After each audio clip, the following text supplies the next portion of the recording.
ようやく届きましたね。これがノーマルテープで、こっちが、待望のハイポジションテープ、マスターカセットテープ、ローノイズハイアウトプット。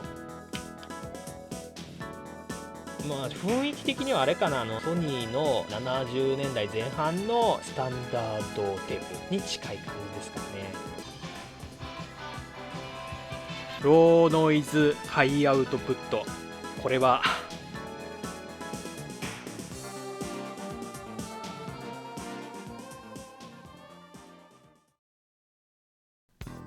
さあ続きまして、こちらの2種類、はい、ATR のハイポジションテープ、やっぱりこっちの方がね、皆さん期待度が高いんじゃないかなって思いますけども、はい、僕もねちょっと、今から開けるんですけど、ちょっと緊張してきましたね。はい、やっぱね希少な現行の、ハイポジションテープということで、一応現行テープの中では一応今のところこれがおそらく、最高音質のテープになるんじゃないかなと思います。実際にね録音してみなきゃ何とも言えないところなんですが、はい。本当にね、今となってはこう新規で製造されているね、このハイポジションテープって本当にね、希少な存在かと思います。はい。さて、ATR のハイポジションテープ、2種類あるわけなんですけども、左側はシルバーシリーズ、コバルトシルバーシリーズと書いてあって、で、こっちはゴールドシリーズって書いてあります。さあ、何が違うんでしょうか。ちょっと予想してみてください。音質はどうでしょう。やっぱりゴールドだからね、こっちの方がランクが上っていうことで、こっちの方が音質がいいんじゃないかなって思いたいところなんですが、ここで正直な事実をお話しすると、両者テープ同じです。同じです。ちょっとね、と思った方ももしかしたらいらっしゃるかもしれませんが、ということで、じゃあね、テープ音質以外でじゃあ何が違うのか、今からちょっと開けて、見ていきましょう。はい。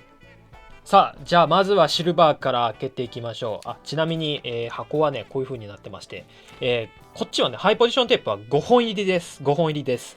ノーマルは10本だったんですが、ハイポジは5本単位で、1本単位でも購入することはできるんですけど、箱で買う場合は、5本単位になります。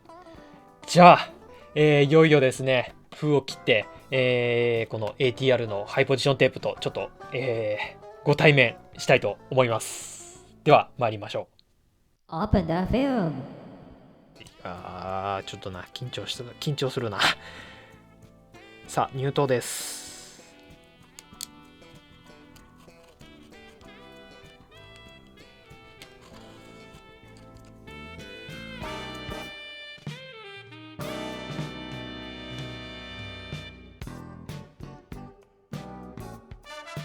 さあ、開きました。さあ、箱をじゃあオープンしていきますね。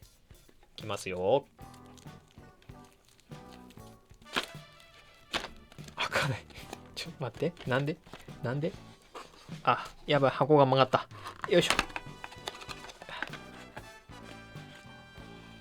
ょ。お、なんかすごいものが入ってますね。チロッと見えるかな。なんかグラフみたいなものがなんか見えますね。はい、じゃあちょっと開けてみましょう。おおすごい。これはなかなか気合が入ってますね。ちょっと出してみましょう。はい。特製表ですね。これ周波数じゃないけど、テープの、このスペックを表した、こうね、載ってますね。すごい。ちょっとゆっくり見ていきましょうか。これは保持力ですね。日本語に直すと。なんていうんだろう。英語読み読めねえ。なんていうんだこれ。わからん。わからん。けど日本語に、単位がこれ L ステットっていう単位なので、保持力です。はい。保持力 540L ステット。で、こっちは、これは、リテンティビティ。これは、時速密度ですね。ガウス、単位がガウスなので、時速密度ですね。1700です。1700。ちなみに、フォックス、レコーディングマスターのフォックスが1500。で、これ、自家曲線ですね。はい。はい、じゃあちょっと続いて裏見ていきましょう。裏にはですね、また細かく書いてあるんですけども、はい、またこれ同じのね、保持力5000、5000じゃない、540L ステッドと、時速密度1700ガウスって書いてありますね。で、ここから下に、いろいろとこのテープの特性ですね、詳しい特性、特に、周波数特性だったりがね、載ってるんですけど、注目したいところは、まず3行目。はい、マキシマムアウトプットレベル。MOL ってね、モルって言ったりしますけど、どれぐらいね、音量を上げられるかっていう、ね、指標なんですけども、プラス2.6デシベル。プラス2.6デシベル。というと、そこまでパワーは出ないかなっていう感じがしますね。フォックスでも多分確か、2から3デシベルぐらいなので、多分フォックスと同じぐらいのパワーになるのかな。ちょっとやっぱレベル控えめの録音になりそうですね。はい。さあ、ではカセット本体ですね、見ていきたいと思います。ちなみにこう入っているところはですね、こういう風に、はい、5本入りのパックでですね。さあ、1本取り出してみましょう。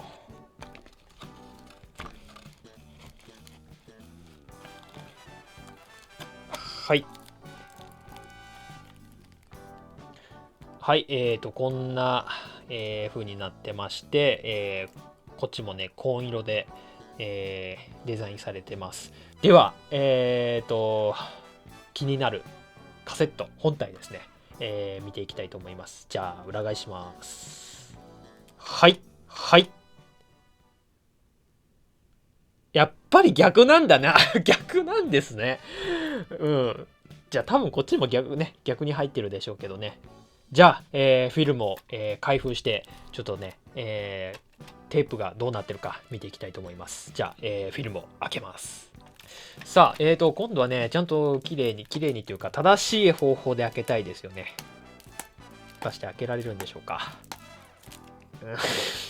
いや、ここにこう切り目が入ってんだけど、これ、切り目から切ろうとすると、こうやって剥がれちゃうんですよね。そう本当はね、こうやって、こうやって開けるんですけどね。またまた失敗しそうになりました。はい。はい、開けてみました。じゃあ、ケースを開けてみたいと思います。はいはいはいはい。あ、すごい。ちゃんとインデックスシールも入ってました。ちょっとインデックスシールの方ね、ちょっと見たいと思います。インデックスシールはだいぶだいぶ小柄ですね。これはどこに貼るんだ？多分、ここでしょうね。ここに貼るんだと思います。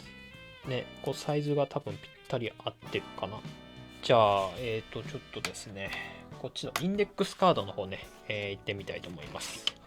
こっちはでも同じかな。こっちもあれですね。ノーマルテープと、一緒ですね。ただちょっとこっちが、ここがね、コバルトシルバーシリーズってね、このシリーズ専用のものになってましてね。はい。でも、それ以外は基本的には、各欄、この記入する欄は、基本的には同じですね。ちゃんと、日付と、ソース、何から取ったかと、ドルビーのオンオフ。で、使ったデッキ、イコライザーと、記録するようになってます。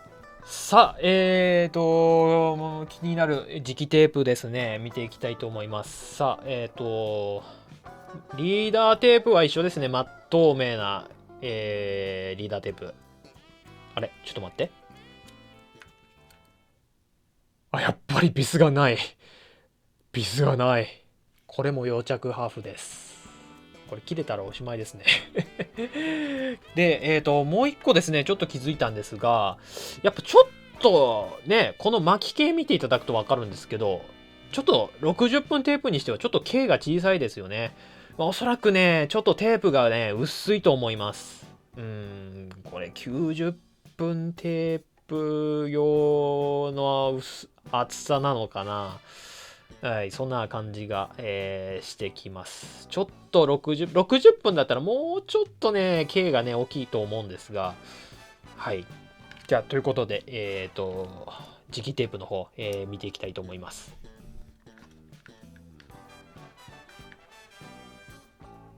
おー、あ、でもやっぱこの色いいですね。これこそ、ハイポジションテープの、色をしてます。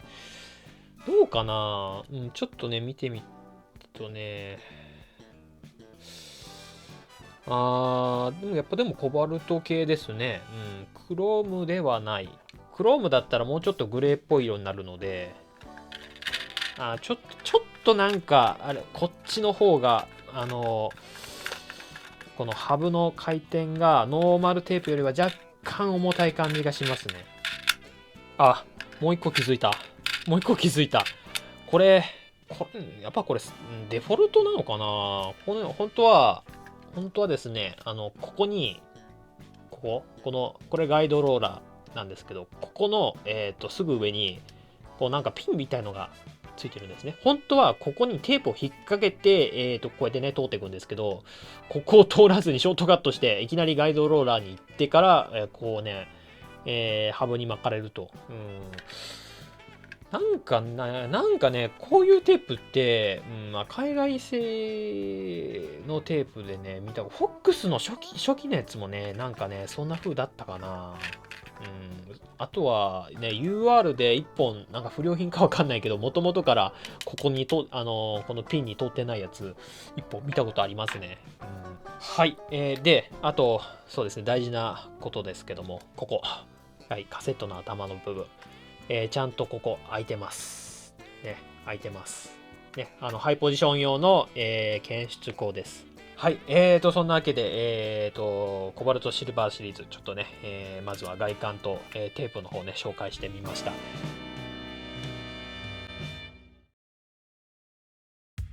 さあ、待ちに待ったゴールドシリーズ。今から見ていきたいと思います。ATR のウェブサイトで予習してきた方はね、もう正解がね、もうお分かりかと思うんですけども、シルバーとゴールド、一体何が違うのか、見ていきたいと思います。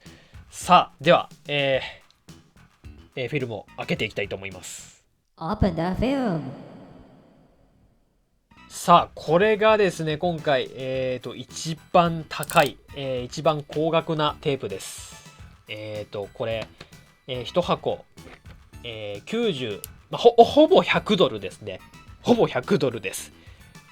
なので、1本あたり、20ドルくらいですね。20ドルか。20ドルなんで、なかなか、ね、当時でも、カセットテープ全盛期でもね、スーパーメタルマスターでさえ、ね、2300円とか2600円だったんで、ね、それと、もうほぼ同じぐらいの値段で、販売されているカセットテープでございます。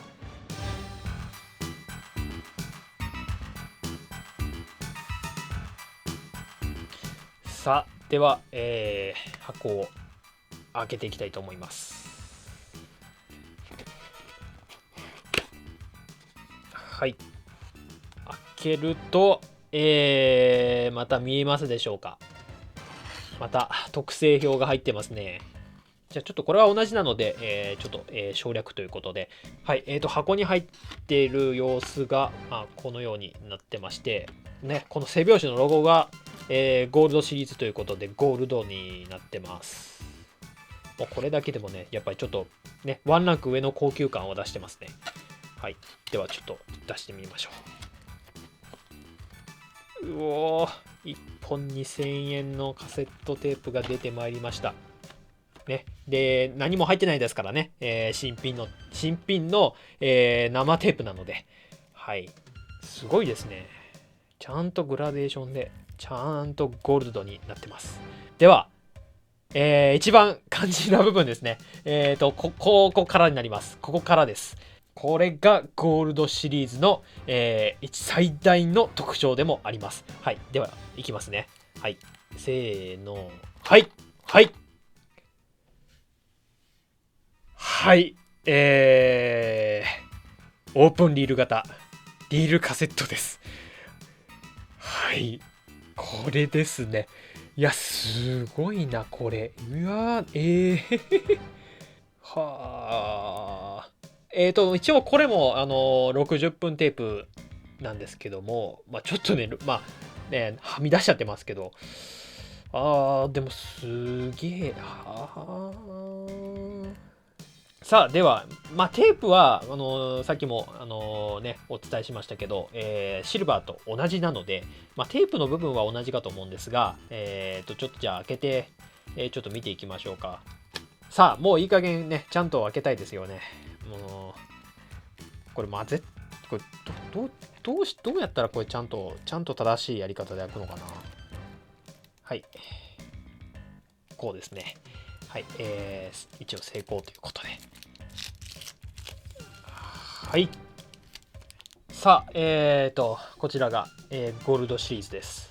で、問題はこっちの本体の方ですね。見ていきましょう。じゃあ、開けます。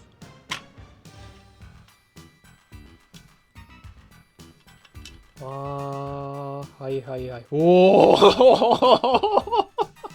すげえ。ここがすげえ。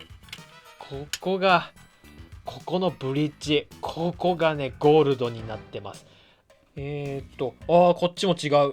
はい。インデックスカード。こっち、インデックスカードも、ゴールドになります。こっちね、ゴールドはリーダーテープがちょっと違いますね。乳白色のリーダーテープです。意外とスムーズに回るな。すごい。意外とスムーズに回りますね。オープンリール型のハブだと、このね、シートにね、こうちょっと接する面積が大きいんで、だいぶね、こう重たくなりやすいと思うんですが、でも今こう手で回した感じはそうでもなさそうです。うん。はい。ちょっとシルバーでやってなかったこと。匂い。匂いですね。ちょっと匂いを、嗅いでみましょう。どんな匂いがするんかな。なんか嫌な匂いがしなければいいんですが、ちょっと嗅いでみましょ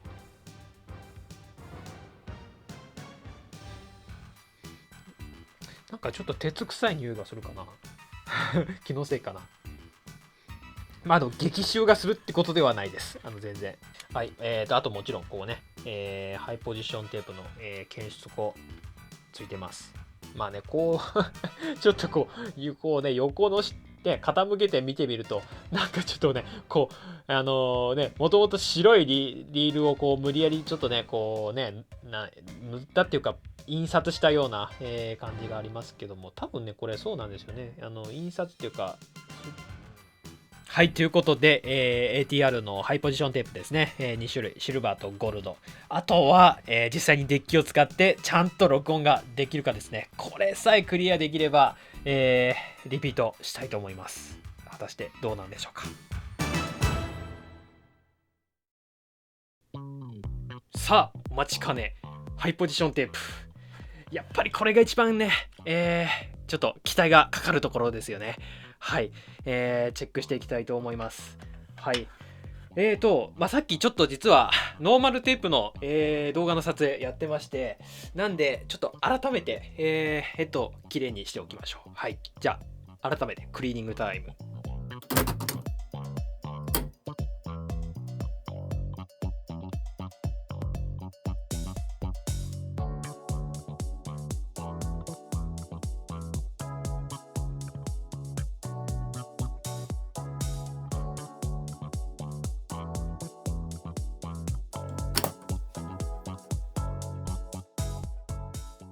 さあ、録音していきましょう。おまじないは、今度はね、丁寧にマスター巻きをしてみました。はい。じゃあ、まずはちょっとシルバーの方からいきましょう。なんとなく、ちょっといきなりゴールドはあれかなと思うので、使われてるテープは一緒なんで、音質は、一緒だと思うんですけど、はい。さあ、で、スイッチ、バイアスとイコライザーのスイッチは、はい、Chrome のモードにします。で、じゃあ、ちょっと試しに録音してみたいと思います。これぐらいかな。ちょっと控えめでいこうかな。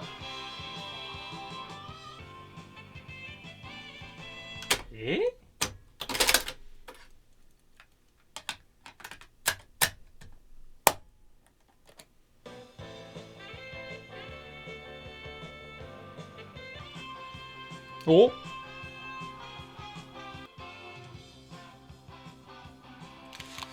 もうちょっとあれかな。録音レベル抑えた方がいいな。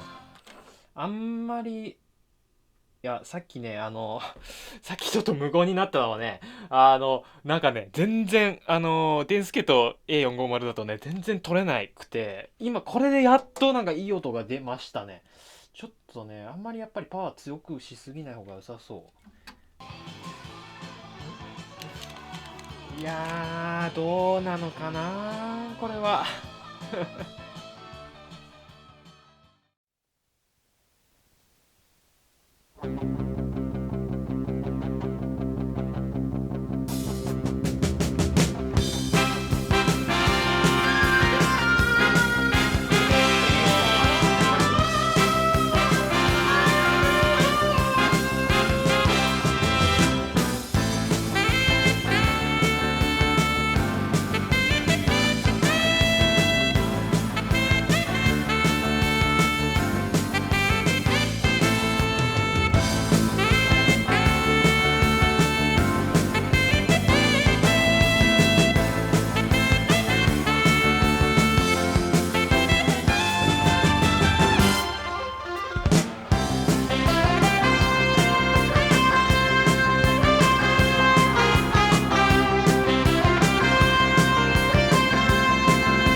はい、ハイポジションテープ試してみたんですが、まあちょっと心の準備をして聞いていただきたいんですけど、なかなか厳しいです。まあちなみに今回お届けしたでさっきお届けした音はこっちのオープンリルチックになってる、ゴールドシリーズの A 面に取った音です。はい。でこのゴールドシリーズの A 面は、まあ、この3台とも、まあ、なんとか使えたんですが、まあ、あと B 面と、あと特にこのシルバーシリーズ。シルバーシリーズはね、なかなか厳しい感じがしますね。LX3 だったら、こう2本とも、まあ、なんとか、取れたんですよ。やっぱり、クローズドループ、デュアルキャプスターなんで、まあ、テープとヘッドが、まあ、しっかり密着するので、やっぱその効果もあって、まあ、なんとか、しっかり、まあ、録音はできてるかなっていうね、うん。まあそういう感じなんですけども、デンスケと A450、シングルキャップスタンなんですけど、シングルキャップスタンだと、やっぱり、なかなかね、ちょっとヘッドとテープの当たりがね、ちょっと、なんか甘い、結構甘い感じがします。まあ、詳しい方だったら、ちょっと想像がつくかもしれないんですけど、テープとヘッドがなんかこう、しっかり密着してないような時に、出る、特有の、歪みですね。あれがかなりあります。なので、このハイポジ使うとしたら、クローズドループのデッキが必須になりますかね。ちょっとシングルキャップスタンだとなかなか厳しそう。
で、あとですね、後ほど詳しくちょっと実験してみますけども、ちょっとね、この特性もね、なかなか癖がありそうなんですね。で、この3台の中で LX3 が、唯一バイアス調整できるんですけど、結構ね、浅くしてなんかね、ようやく調整が合う感じ。もう下手したらね、なんだっけ、ノーマルポジションにして、バイアスを深めにした方がよく取れるんじゃねと思ってやったら本当によく取れたんで、後でちょっと最後の方でね、ちょっとご紹介したいと思います。ちょこっとね。はい。本当にそう、本当に、まさか的中するとは思いませんでした。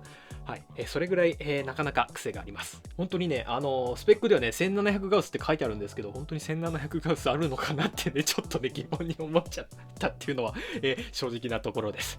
そういうことで、どうしてこんなに癖があるのかなっていうのを、ちょっとこの後、デッキと、解析ソフトを使ってね、ちょっと、実験してみたいと思います。はい。では、まだまだ続きます。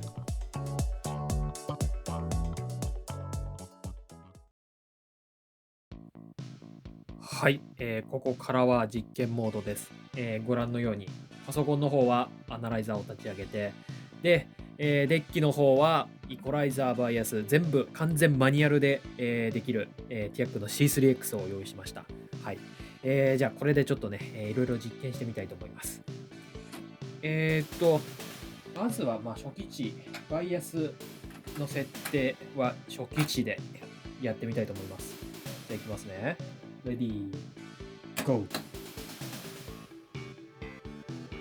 はい、非常に綺麗なグラフが出ましたね。基盤からいじれば初期値なんていくらでも調整できてしまうんで、あれなんですけど、一応ね、現在は、15kHz あたりまで、ほぼ完璧な、フラットな特性を示してますね。はい、じゃあ、一応、この SA が、今回の基準テープと、して、果たしてこれがどうなるかですね。このコバルトテープ。ねえ。どうなんですかね。いやー、ちょっと怖いな。じゃあまずは、初期値でやってみましょう。怖いですね。じゃあいきますよ。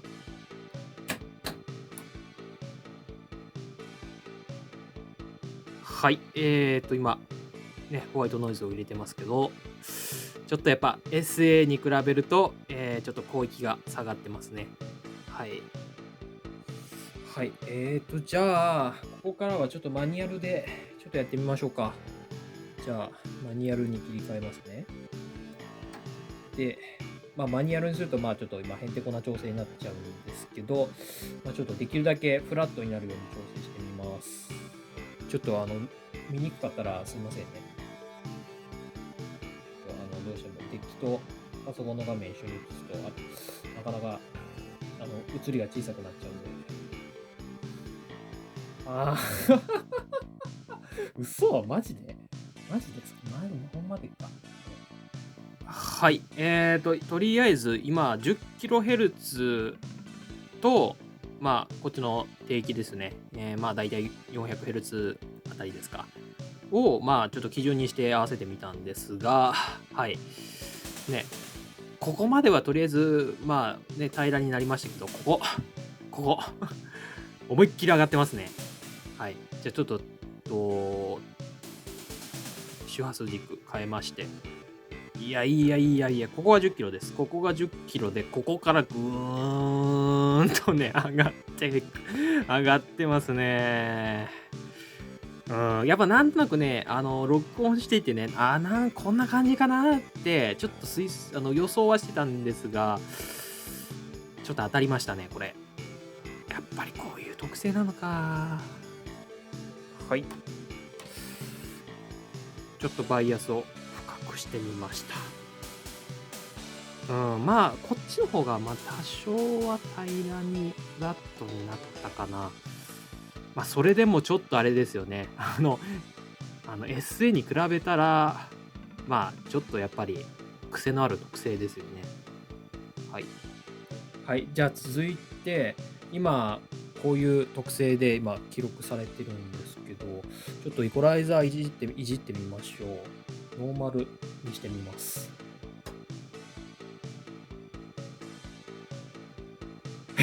えやっぱりちょっと。はい、ちょっと今、バイアスのバランスを取りましたけど、はい、今こういうね、グラフになってて、特性になってて、はい。で、この特性で記録したら、ちょっと戻して、再生。はい。まあ、こういう特性で出てきますよね。そしたら、イコライザーをハイポジにすると。するとどうでしょうどうでしょうこのフラット具合。もうちょっとあれかな、バイアスは浅くしてもよかったかな。さっきと比べたら、かなりこの10キロより先も、フラットになります。はい、ちょっとだけバイアスを、浅くして、ちょっとね、広域を上げてみましたけど、まあ、見てる感じ、これは明らかにドンシャリの特性ですね。でも、思ったより、こういった録音の仕方でも、意外と、フラットに近い特性で録音、再生ができてしまうと、いうことで、まあ、まさかの、コバルトと言いながら、かなり、デュワードにもなんかちょっと似たような、はい、特性のテープだなっていうことが、ちょっとこの実験で、分かりました。まあ、デュワードもね、元から結構癖が強いテープなんで、まあ、なんかそれと結構似てるかなっていうのをね、感じます。はい、だいぶマニアックな実験で申し訳ないです。はい、ATR のクロムテープ、実験も交えながらちょっとね詳しく、検証してみましたけども、やっぱり癖が強いですね。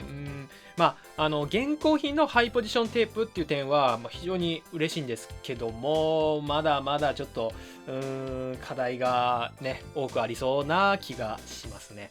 まあでもなかなかコスト的にも技術的にもなかなかね、令和の時代にハイポジションテープを作るっていうのはなかなか難しいんじゃないかなって思います。ハイポジションテープ、まあこういうコバルト系だったりクロム系のテープって、まあカセットテープと、まあ、あと昔はねビデオテープにも使われてたんですけども、でオープンリルって酸化鉄のテープ、普通のノーマルテープを使うじゃないですか。なんでまあよく考えてみると製造の難易度ってね、ノーマルテープと比べたら比較にならないほど高いんじゃないかなって予感が、してきます。まあでももしねこれが改良されてくれたらね、なお嬉しいですね。もうちょっと安定した音が出るようになってざらつきもなくて、できればね昔のねTDK の SA みたいな音をね、再現してくれたらもうこれ以上のことはないんですけどね。はいはい、まあということで、まあ、前回のノーマルテープと合わせてアメリカから買ってきたこの ATR の、カセットテープはまあこういう感じでしたということで、レビューしてみました。はい。じゃあ、最後、裏技ですね。このテープがちょっと癖強すぎたので、まあいろいろちょっと試行錯誤した結果、はい、録音するときにですね、テープポジションをノーマルに、まあ中道の場合 EX って書いてありますけど、これノーマルポジションです。で、イコライザーはノーマルと同じ120で、バイアスを、深めにすると。ほぼ最大でいいですね。はい。こうやって録音して再生するときは、ハイポジションと同じ、70にして再生すると。そうするとどうなるか、こういう音になります。